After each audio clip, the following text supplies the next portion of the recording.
ઉત્તર ગુજરાતમાં ગયેલા દિવસોમાં પડેલા વરસાદના કારણે મોટા ભાગનો પાક અસરગ્રસ્ત થયો છે. ઉત્તર ગુજરાતમાં ચોમાસાની સિઝનમાં ખાસ કરીને કઠોળ, દિવેલા, અન્ય તેલીબિયા પાક અને કપાસ તેમજ મગફળીનો પાક લેવાતો હોય છે. પરંતુ સતત 15 દિવસથી પડેલા વરસાદના કારણે આ ઉપરાંત નીચાણવાળા ખેતરોમાં પાણી ભરાઈ જવાના કારણે મોટા ભાગના ખેતરોમાં પાક નિષ્ફળ ગયા છે. આજે આપણે દિવેલાના પાકમાં નિષ્ફળતા ગઈ છે એના ઉપર ચર્ચા કરીશું અને કૃષિ વૈજ્ઞાનિક પાસેથી જાણીશું તેના ઉપાયો. મારું નામ ડૉક્ટર રમેશ પટેલ, વરિષ્ઠ વૈજ્ઞાનિક અને વડા કૃષિ વિજ્ઞાન કેન્દ્ર, મહેસાણા.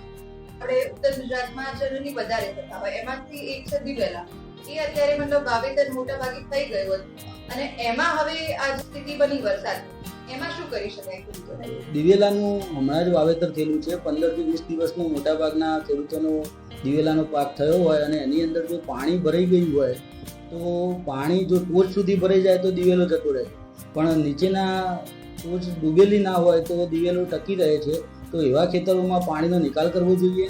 અને જો પાણી ટોચ સુધી ભરાઈ ગયું હોય અને દિવેલાના પત્તા કાળા પડી ગયા હોય અથવા બળી ગયા હોય એવું લાગતા હોય તો એને ફરીથી સોઈંગ અત્યારે કરી શકાય. કેમ કે દિવેલાની વાવણી માટે હજુ તક છે, તો આ છેલ્લી તકમાં વાવણી જે લોકોએ કરવી હોય કરી શકે છે. બીજું, દિવેલાની અંદર મૂર્ખાઈનો પ્રશ્ન થાય જે લોકોએ વહેલું વાવેતર કર્યું છે તો મૂર્ખાઈ માટે કોપર ઓક્ઝીક્લોરાઇડ દવા 60 ગ્રામ 15 લીટર પંપની અંદર ઓગાળી અને થડે થડે જો ટૂંવા આપવામાં આવે તો મૂર્ખાઈ અથવા સુકારો છે આગળ વધતો આપણે અટકાવી શકીએ છીએ. બીજું, દિવેલાના પાકની અંદર એમોનિયમ સલ્ફેટ અથવા યુરિયા ખાતર પણ આપવામાં આવે તો એનો ઝડપથી રીગ્રોથ થઈ શકે છે.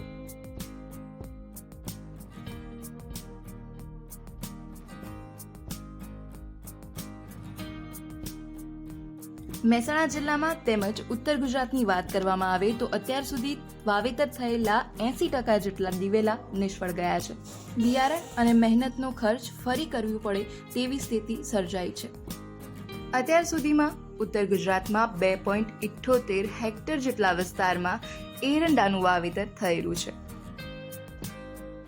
વિસ્તારમાં માત્ર દિવેલાનું વાવેતર થયેલું છે, પરંતુ સતત પડી રહેલા વરસાદના કારણે દિવેલા બળી ગયા છે, જેના કારણે ફરી વાવણી કરવી પડે તેવી સ્થિતિ સર્જાઈ છે.